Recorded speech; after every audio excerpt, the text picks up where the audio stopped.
మరి మనం ఇదివరకు రోజుల్లో పిచ్చుకల్ని బాగా చూసేవాళ్ళం.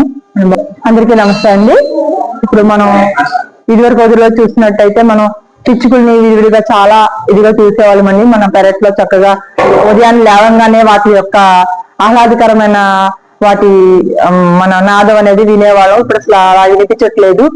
ఎందువల్లంటే మన జీవన శైలి మారడం వల్ల పొల్యూషన్ అండ్ ఇంకా వాహనాల వల్ల వచ్చే ఇది కానీ వాతావరణ కాలుష్యం అయిపోవడం వల్ల రకరకాల ఫ్యాక్టరీ నుంచి వచ్చినటువంటి దీని వల్ల మనకి పక్షులు అనేది మరి దూరం అయిపోతున్నాయి.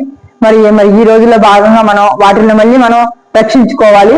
వాటిని రక్షించుకోవడం అనేది మన యొక్క మానవతా ధర్మం. మరి అందులో భాగంగా మరి మనం ఈ యొక్క వేస్ట్ బాటిల్స్ అనేవి ఇంట్లో ఉంటాయి, లేకపోతే మన ఏదైనా షాపుల్లో వేస్ట్ బాటిల్స్ అవి ఉంటాయి. అట్లాంటివి మనం తెచ్చుకొని వాటిని క్లోజ్ చేసుకోవాలి. అండ్ ప్లాస్టిక్ తో కానీ మన పెయింట్ తో కానీ దేనితోనైనా అంటే వాటికి క్లోజ్ చేయడం వల్ల కొంచెం వాటికి నీడగా ఉండి చక్కగా రావడానికి అవకాశం ఉంటుంది.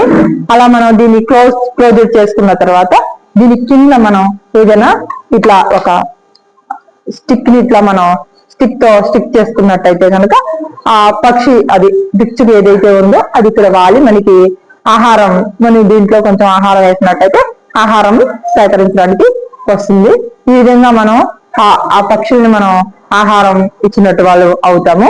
మరి వాటిని రక్షించుకున్నాం. దీన్ని మనం మన పెరట్లో కానీ లేకపోతే మన ఇంటి వాతావరణంలో ఇంటి బయట ఎక్కడైనా కానీ పెట్టుకొని చక్కగా దీన్ని ఊగకుండా గట్టిగా ఉండేటట్టుగా స్టిక్ చేసుకొని మనం మరి ఆ పక్షులకి ఆహారం అనేది మనం అందిద్దాం. ఓకేనా? తప్పకుండా మీరందరూ చేస్తారు కదా. ఓకే. మరి ఈ రోజుల్లో ఆ పక్షులు మరి రకరకాల పక్షులు మరి బయట అట్లా తిరుగుతూ ఉంటాయి. వాటికి వాటర్ అనేది దొరకక చాలా ఇబ్బంది అవుతున్నాయి.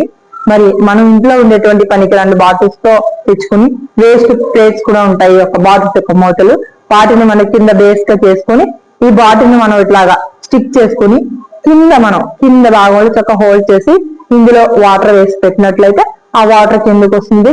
చక్కగా ఆ పక్షులు అనేవి వచ్చి ఆ వాటర్ ని తీసుకుంటాయి. దానివల్ల మనం ఆ పక్షుల్ని చక్కగా మనం సేవ్ చేసినట్టు అవుతుంది.